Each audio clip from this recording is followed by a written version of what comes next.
Dans le cadre des travaux de 100 jours, la compagnie de construction Safricas SA s'est vue confier la construction de plusieurs sauts de moutons. Nous allons dans ce reportage visiter chacun de ces chantiers pour avoir un aperçu de l'état d'avancement des travaux.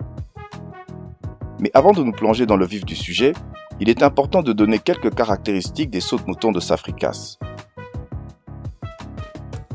Ils sont composés d'un pont et de 2 rampes. Le pont comprend notamment des poutres métalliques. La hauteur sous le pont est de 5,5 mètres, ce qui permet le passage de bon nombre d'engins roulants.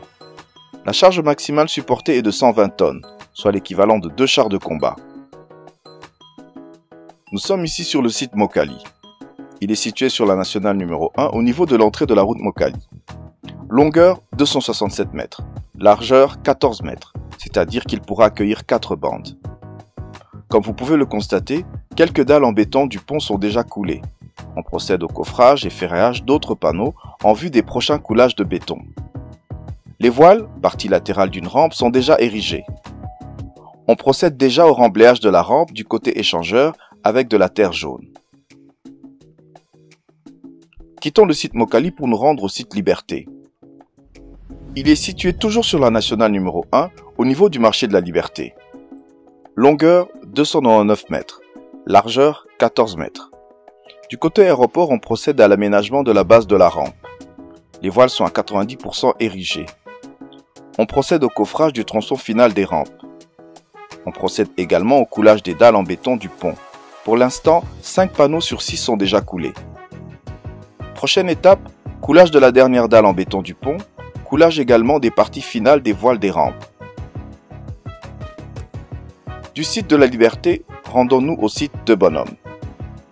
Il est aussi situé sur la nationale numéro 1 à hauteur du quartier de Bonhomme, dans la commune de Matete. Longueur 260 mètres, largeur 14 mètres. Ce chantier est particulièrement avancé. Du côté échangeur, le remblayage de la rampe est pratiquement terminé. Le pont est totalement bétonné, les glissières ainsi que les séparateurs sont déjà installés.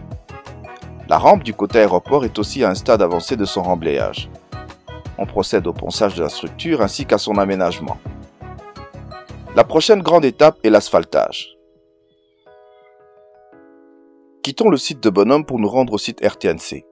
Ce chantier est l'un des plus complexes. En effet, la découverte de différents réseaux électriques, de distribution et d'évacuation des eaux n'ont pas rendu la tâche facile.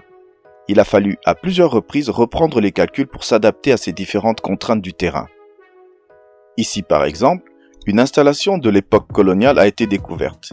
Il a fallu faire un constat avec la régie des eaux et trouver une solution pour que la tuyauterie reste accessible malgré l'érection de la rampe à cet emplacement exact.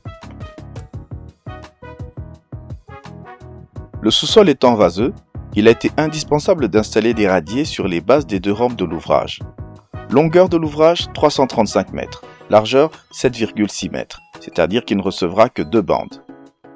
La rampe du côté Bandal a déjà commencé à recevoir sa couche de caillasse composant le remblai. Toutes les poutres métalliques sont installées. La base de la rampe du côté Mandela est en cours d'élaboration. Étape suivante, coulage des dalles en béton du pont, compactage du remblai situé du côté Bandalungwa. Du site RTNC, rendons-nous sur le site Sosimat.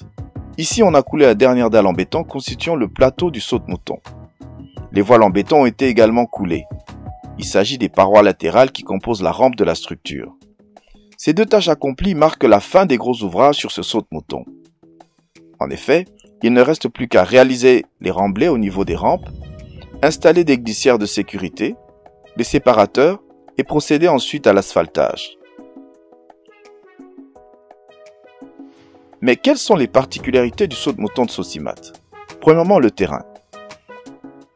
En effet, la proximité de la rivière Gombe rend le terrain meuble, raison pour laquelle il a fallu forer jusqu'à 25 mètres de profondeur pour atteindre la roche et couler des pieux en béton pour assurer ainsi la stabilité de la structure. Le saut de mouton de Sosimat mesure 260 mètres de long, c'est-à-dire 80 mètres pour chacune des 2 rampes et 100 mètres pour le pont ou plateau. Sa largeur est de 7,6 mètres, c'est-à-dire qu'il n'accueillera que 2 bandes. Comme tous les autres sauts de mouton réalisés par Safricas, sa charge maximale supportée est de 120 tonnes. La hauteur du plateau est de 5,5 mètres, ce qui permettra le passage de pratiquement toutes sortes d'engins roulants. Nous reviendrons lors de nos prochaines éditions sur les étapes à venir dans l'exécution de ces travaux confiés à Safricas Congo.